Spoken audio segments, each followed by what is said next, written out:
Good morning, good evening, our listeners. I take this opportunity to thank you. My name is Omweri in Minneapolis.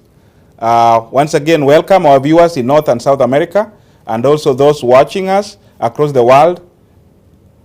You are live at KDR TV studios. Let me take this opportunity to thank the viewers for finding time to watch various interviews conducted by KDR TV.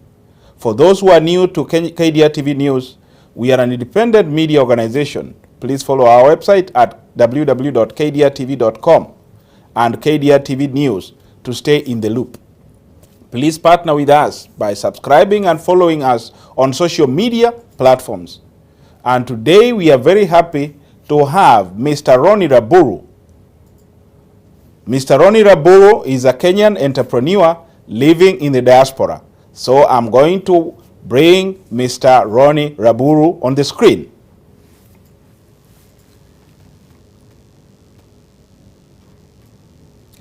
Yes, Mr. Ronnie Raburu. Good evening. Good evening, Mr. Bernard Umweri. Thank you very much. I appreciate your time, brother. How is Tanzania? Tanzania is very beautiful, looking good here. Good Yes. weather. Yes. Yeah, beautiful. Thank you very much. So, Bwana Ronnie Raburu, can you tell us briefly about yourself? I mean, give a brief intro about yourself. Thank you very much, Ben. My full name is Ronnie Raburu, as you've rightfully mentioned. I live in Tanzania and do business here. Basically, I'm a tour operator, and if you want to call it as well, I'm also a tourism consultant. Ronnie Raburu has so many wide spheres you want to talk to, so I'll be waiting to hear how you want to get my conversation with you. Thank you very much, Bwana Raburu. So how did you find yourself? How did you find yourself in Tanzania? You know, you are Kenyan. How did you find yourself in Tanzania? What really happened?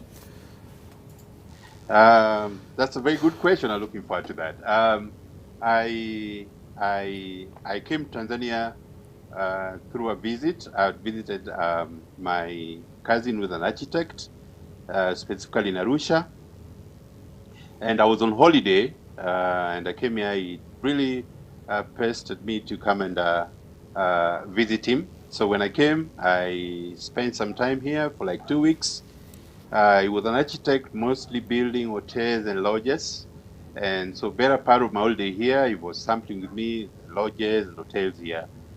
And I fell in love with this place, the exotic restaurants, the multiracial community, very cosmopolitan nature, and yet it's a small, beautiful city. So I told him, when I go back, I really want to live here and settle at some point. So when I went back,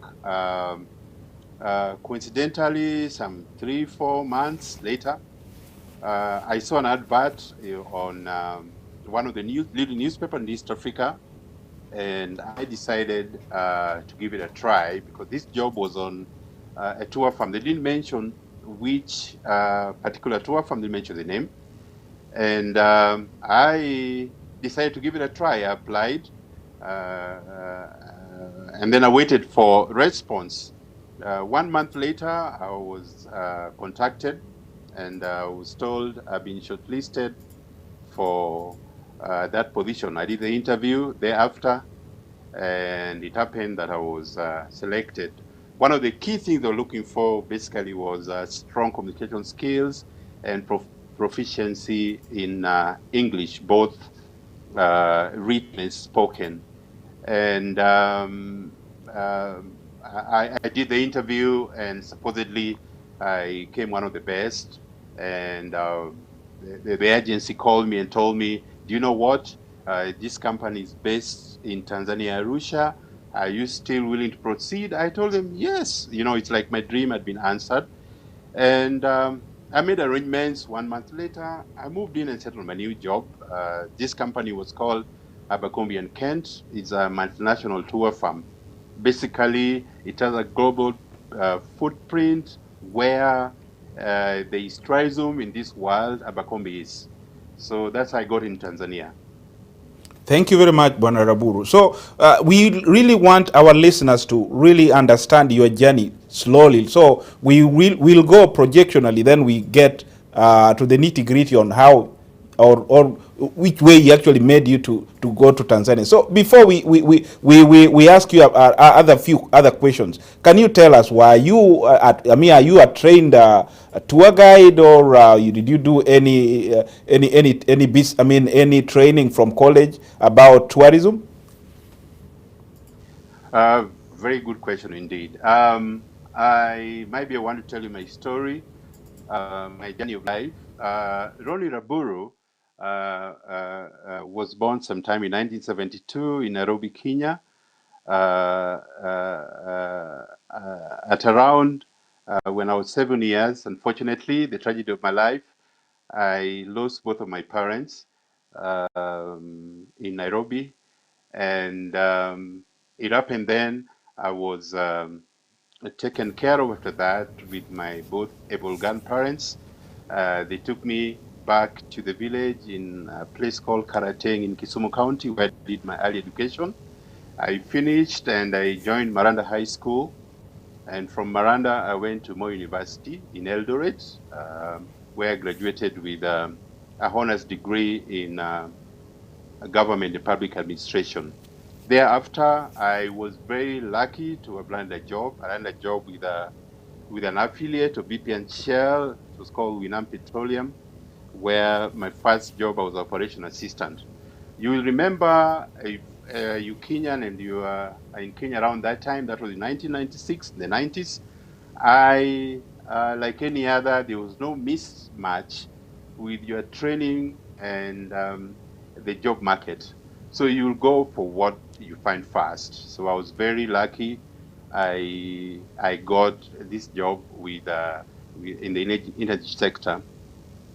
I worked with this company for, it was contractual. I worked with them for like 5 years. And later they transferred me to another of the affiliate called Omax Oil, where I was the operations manager. Basically, our role was to fuel all the locomotives in Western Kenya. I was taking care of Nakuru Depot, Eldoret Depot, and Kisumu Depot. So during this time, you'll realize, and I'll get to that story later, that I was being exposed to entrepreneurship in the kind of ventures that I was occupied with. So later on, I moved into FMCG, which is fast-moving consumer goods industry.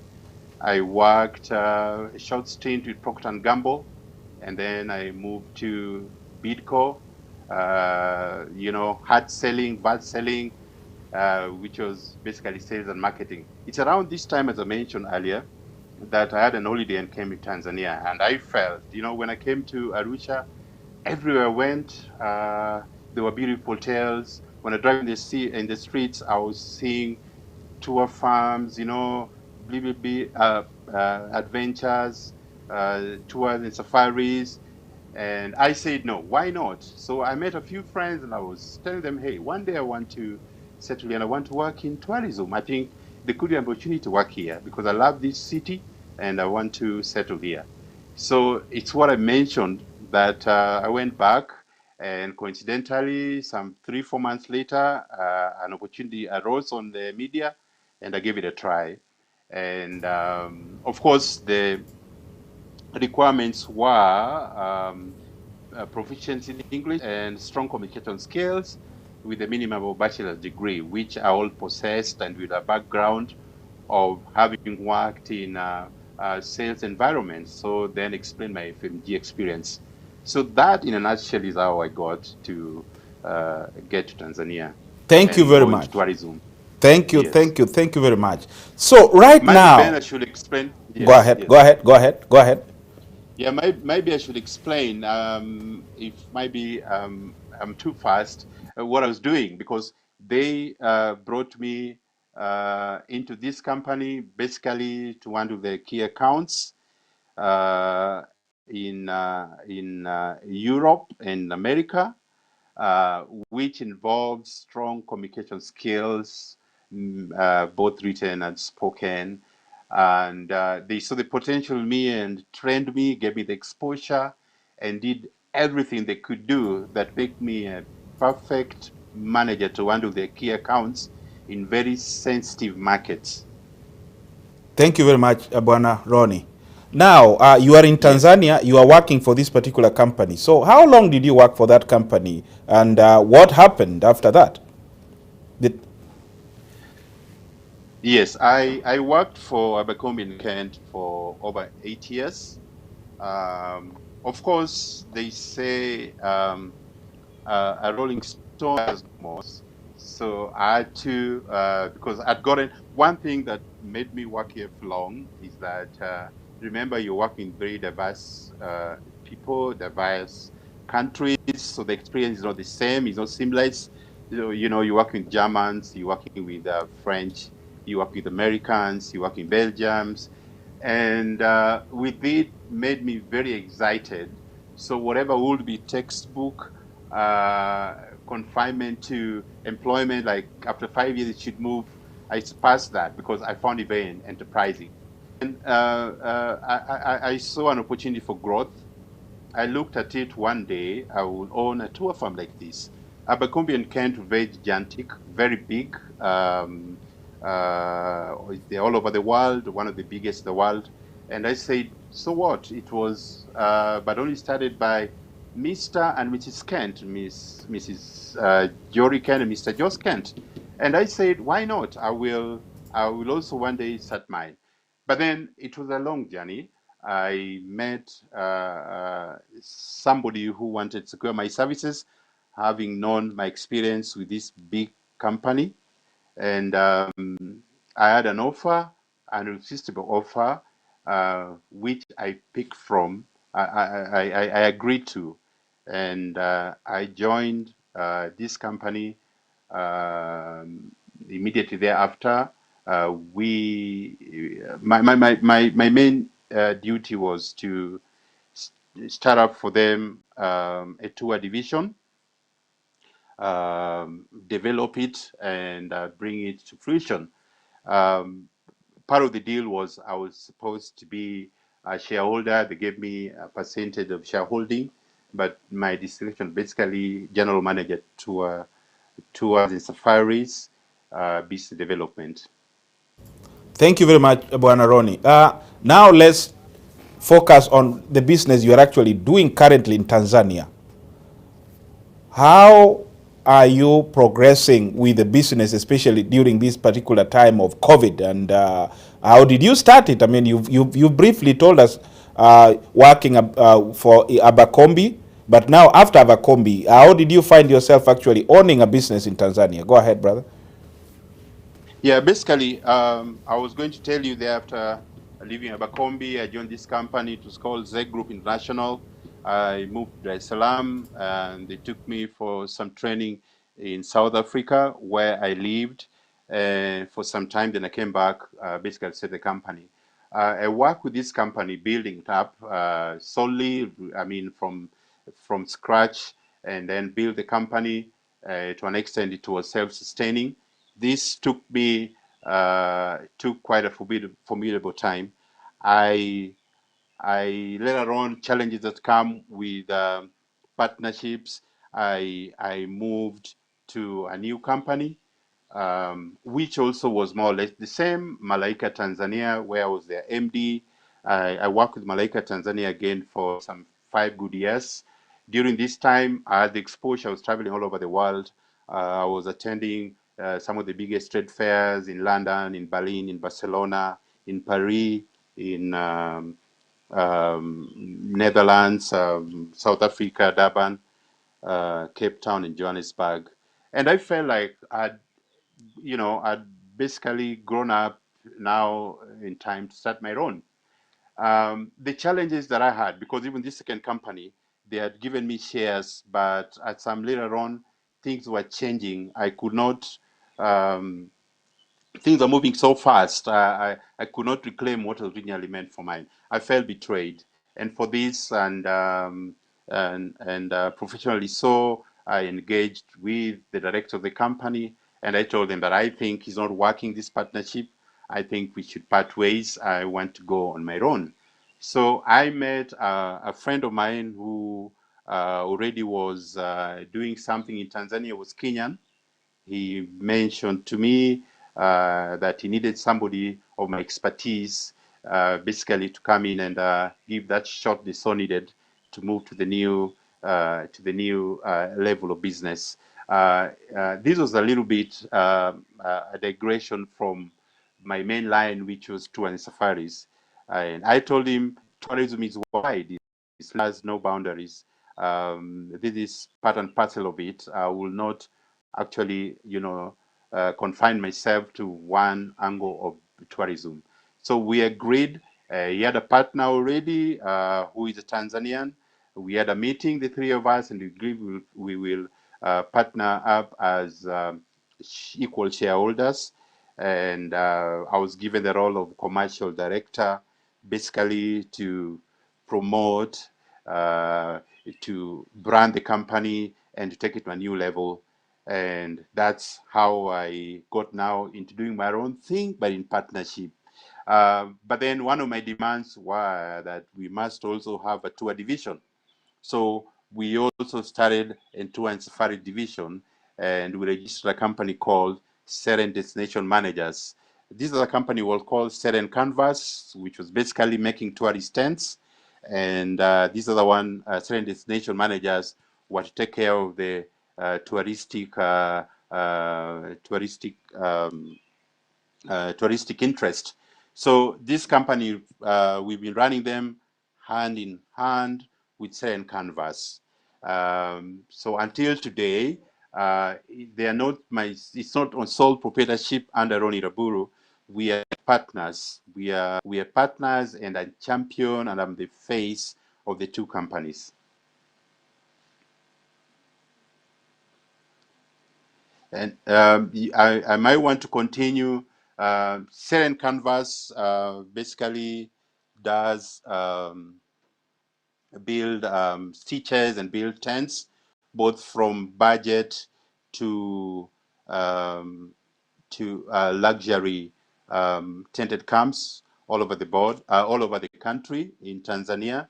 Recently, we also opened a branch in Kenya, in Karen Village. So we've moved horizons. We've also branch in Rwanda and Uganda. We are looking to go into Uganda as well. And as we do this, we certain destination managers piggyback. But I want to mention that with the COVID, with COVID has come a new way of doing business. Things can never be the same again. So we decided to rebrand ourselves because an opportunity existed to do so. So we branded now to a new name called Sanitized Safaris. We wanted to capture on the rhythm of the day. And for that reason, we went for the name Sanitized, meaning we are clean, we're fresh, and we take cognizance of the new way of life globally. Hello, can you hear me? Yes, I can hear you. Yes, let's continue. Go ahead. Yeah, so we make tents from scratch, and we've decided to put this as a package. Later on, if you'll be showing some of the pictures about our company, we make tents, we stitch them, but outside installing those for the tented camps, luxury tented camps or budget, it comes as a package. We do the HSC policy, health, safety, environment. We bring in professionals to help with the new camps to set up HSC and put it in compliance with the government procedures that is required. Like Tanzania does ecotourism. So they're very sensitive to that. So we make sure we bring experts that our partners set it up. And then from there on, we deal with the product. We reimagine the guest experience and align that to the camp that we put for you. Then we work on the processes. With the COVID now, you want to take care of people's safety. So we will train you through expertise that we partner with to have a policy of touchless and contactless experience when they camp. And once this is done, we hire, recruit, and train. We hand over the camp to you. But also, if you need us, then the sanitary safaris come in where we do the tours and safaris aspect of your business, teach up together with the suppliers within the industry, the lodges. You team up because, tourism is not a one-man show. You work as a team with many suppliers. Then you borrow on experience and then come into. So both are self-standing. They are different entities, but where need be, you are new in the industry. Where need be, we combine to help you on consultancy, and this is the time you're good to go. We are doing this all over East Africa, not only Tanzania. We're doing this in Kenya. We're doing this in Uganda. We're doing this in Rwanda, and we also now want to move into Congo now that DRC is moving into East Africa community. Partners you are doing this business with? Some are Tanzanian, some are Kenyans, some are people from abroad, or people from Europe or in the US or whatever. How challenging is this journey? I mean, actually, when somebody is starting the business, how is it challenging to ensure that you start it, especially you are living abroad, wherever you are living in diaspora, no, not really abroad, but when we say it, East Africa also is in diaspora. So how is it so challenging for you, or somebody who wants actually to start this particular business? What advice can you give new entrepreneurs out there? Very good question. Like in the business, there are challenges that come with startups, whether it's at home or abroad. The capital issues, being a foreigner, sometimes chances of getting set up capital becomes very dim because people don't believe you, and people must have an experience of you, where you come from, what is your, doing due diligence on you to understand you better, your credibility before they can finance your business. And then that's the first challenge. And challenge is, of course, the challenge of the permits. Getting out the permits, it's quite a little bit of a challenge. You get it finally, but you go through a lot. Like here, see the protocol that basically gives out the environment for which people can set up business outside the countries is still yet to be aligned fully. So this involves, should require of you people's skills, that is not trained in college, know how to talk to people nicely. And I want to tell anybody, when you go outside your country, you must invest on the people of that country. Make friends, be honest. Don't do anything that makes people doubt you. Be consistent. And so when you add all this, when this challenge comes up, like you really want to go on your own in the foreign place, then in a country like in Africa, in a country like in Africa, it's important because you must show that you belong. And so for me, there's not so much difference between Tanzania and Kenya. We're more or less the same. We speak the same language, the cultures are seamless. So belonging is just your own choice. You really want to show up when a neighbor has a problem. Really want to show up when a neighbor has lost a father, mother. You show up there for the funeral. You really want to, show up for the celebrations any they have for their kids that graduated. They have a wedding and all that. This way, you appeal to their conscience that you belong. And so when challenges comes, like you want to register for a company and do business with them, they will help you. This is what happened with me. But over and above, like in the startup, for any upcoming entrepreneur, there's also the challenge of hiring employees. You're in a foreign place, who can you trust? Because the law will confine you to a certain number of people you can bring over. And sometimes for certain businesses that can only be done, they don't see why a foreigner should do this. Why don't you employ here? So it gets back to what I was saying before, that you must invest on the locals, and when you get the right people, you belong, then this will make you find the right employees, because then you want to really know who you can delegate to. You want to really know who you can basically trust while you're away on safari. You've traveled, you really want to leave business in the hands of somebody you trust. Now, all these are challenges, and there is one that I want to mention that cuts across board. Cuts across board. The community you live in, has expectations of you. Are you going to employ any of the neighbors? Are you going to employ any of the relative? Are you going to give back the community? You have enterprising and thriving business. What are you going to do for us? And even at the family level, how long are you going to wait until you break even? Now, this kind of stuff really becomes a challenge to you, whether at home or foreign. They're more or less the same, but it becomes more compounded if it is outside. So you really have to have people skills to venture outside your borders. Thank you very much. Do you miss Kenya? Do you miss your own country? I mean, do you miss home? Of course, East West home is best. East West home is best. I miss home, but I have the advantage. The reason why at some point when I was working in Dar es Salaam, I had to come back to Arusha, because Arusha is closer home. Is some 4 hours drive away from Nairobi. My family, as I speak with you, lives in Nairobi. I'm in Arusha myself, so I do a lot of shuttling between Arusha and Nairobi. So I will say I really don't miss, and they say "komsi komsa." I really don't miss, and I miss as well. Go ahead. You're explaining. Go ahead, brother.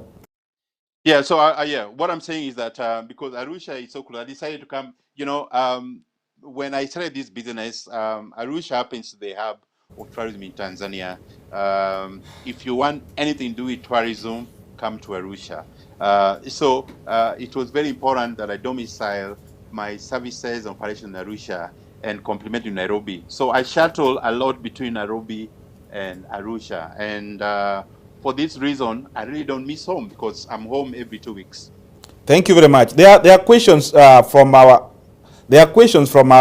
viewers. One of the question is coming from Bwana Richard Bichage. He's asking, do you have a branch in Kenya?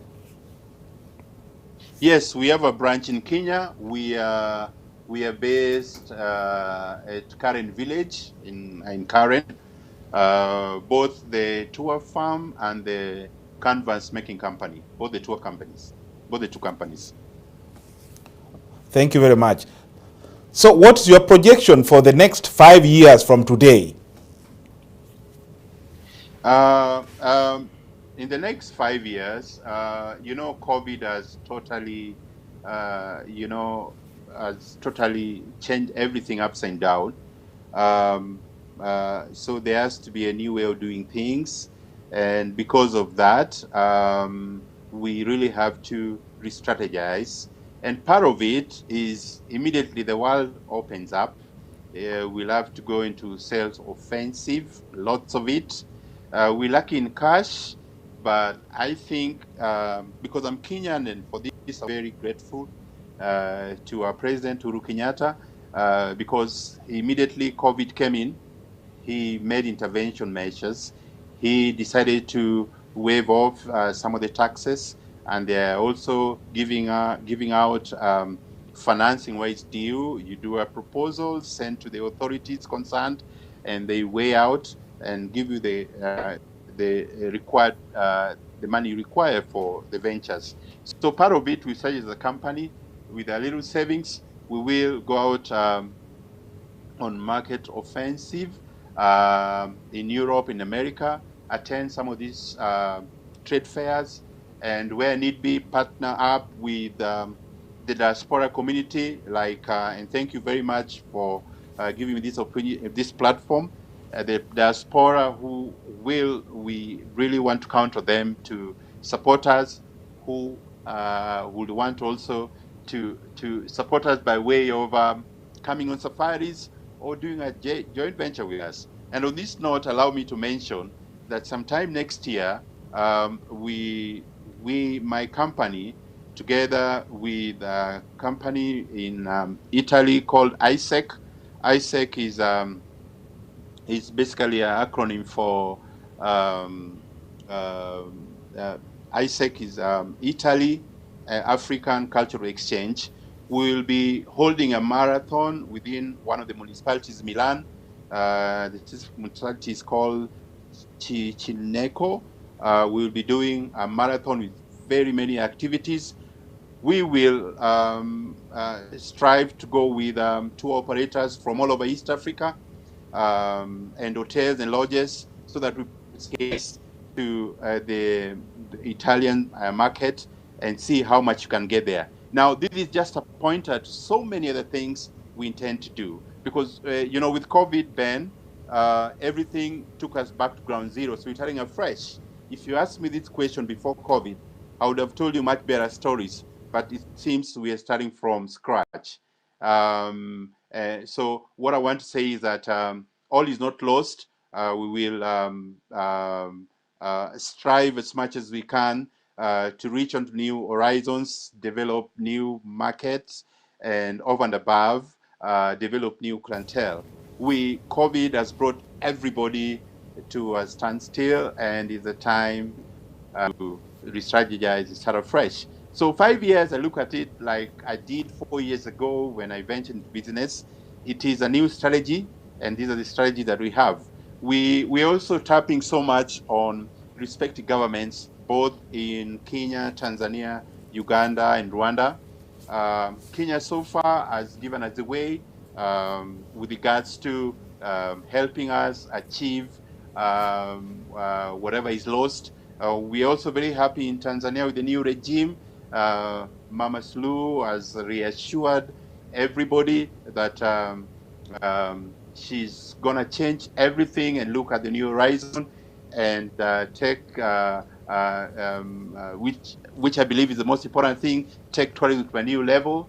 As I speak with you, she will be in Kenya next week, basically taking Tanzanian entrepreneurs to meet with the Kenyan entrepreneurs and chat a way forward. So the future looks very, very bright, specifically for Tanzania and Kenya.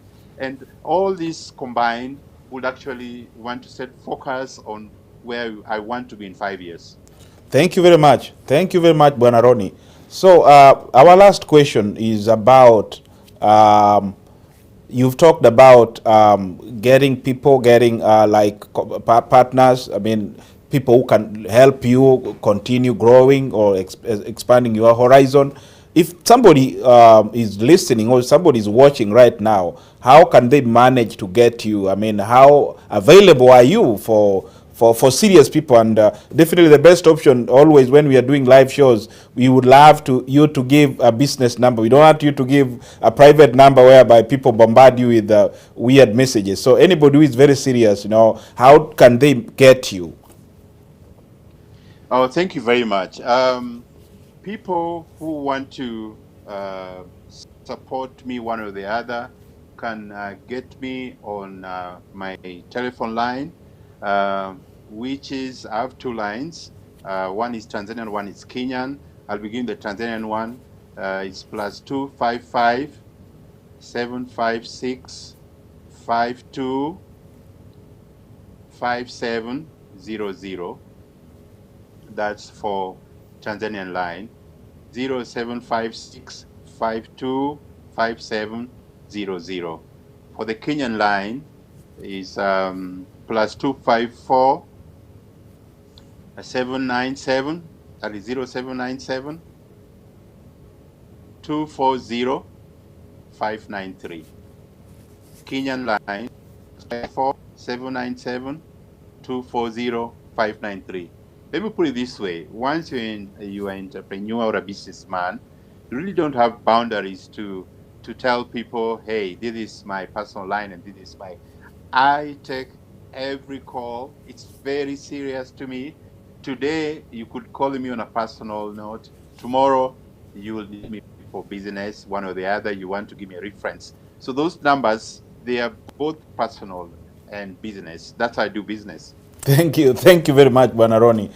We've also seen you Yes. do a lot of networking. My director is going to bring some of your pictures with some heavy laden colleagues or networking personnel across the world. So let's talk a little bit about networking. Also, you've talked about Milan, Italy. Do you have any other networking organizations other than in Europe? Let's get a few pictures where we saw you actually networking in Durban, in South Africa. Yes, thank you. Yeah. You know, over the period I've been in this business going around now, the picture people are seeing, these are still, I used to do before COVID a lot of expeditions from Hong Kong. These are from Creative International School in Hong Kong. They will come here for adventures and most expedition safaris. They climb the mountain, Mount Kilimanjaro, and then take the local community, meet students like them, so that they learn how we live this part of the world. And when they grow up, whatever position they find themselves in, they'll be able to understand the world globally. So this was Hong Kong. This one was WTM in London. Of course, I've been there severally. This was just one of the pictures that I found fit for this show. WTM London. We also, I'll be looking at another picture. I also have connections in Johannesburg. I have connections in Durban. I have connections because these are cities I've gone to severally. I have connections in Cape Town. I have connections in Austria. I have connections in Berlin.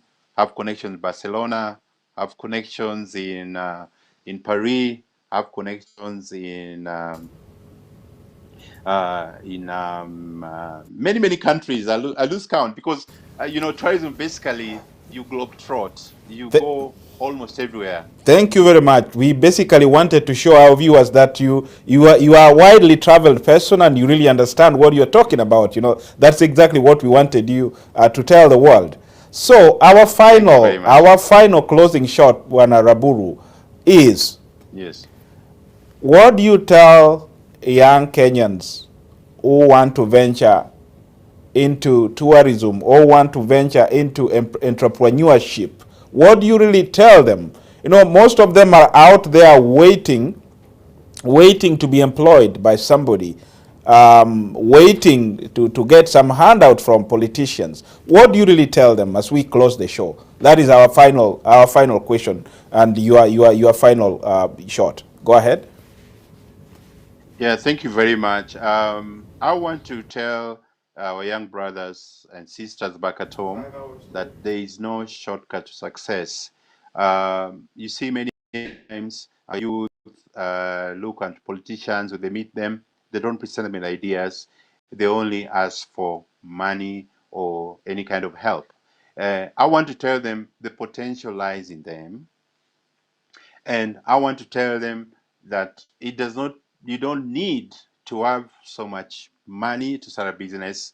Sometimes the connections you make, it really comes counting. You know, one thing I would also want to say, because this is my school of thought, that immediately after school, it might be a little bit challenging starting a business unless you are doing, the small little business here of selling vouchers and what. But I would want somebody in a situation where you finish college and you really want to start doing something. Uh, there are organizations all over you that are present. I'm glad right now, looking at Kenya, with the new competition coming in, there will be youth entrepreneurial programs that you can actually go send your proposal and hopefully you'll be financed. But if you find yourself in employment, there's nothing wrong with that, because employment also give you the prerequisite skills. You get to learn people's skills, you get the commercial exposure, and once you've had all this and you've networked, you've learned how to deal with people, from there on, you can pick it.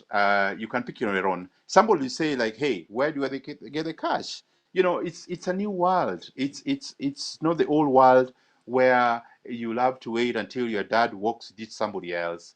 You really have to be outgoing, be at the right places, whether in the church, go join youth groups in church or outside the church.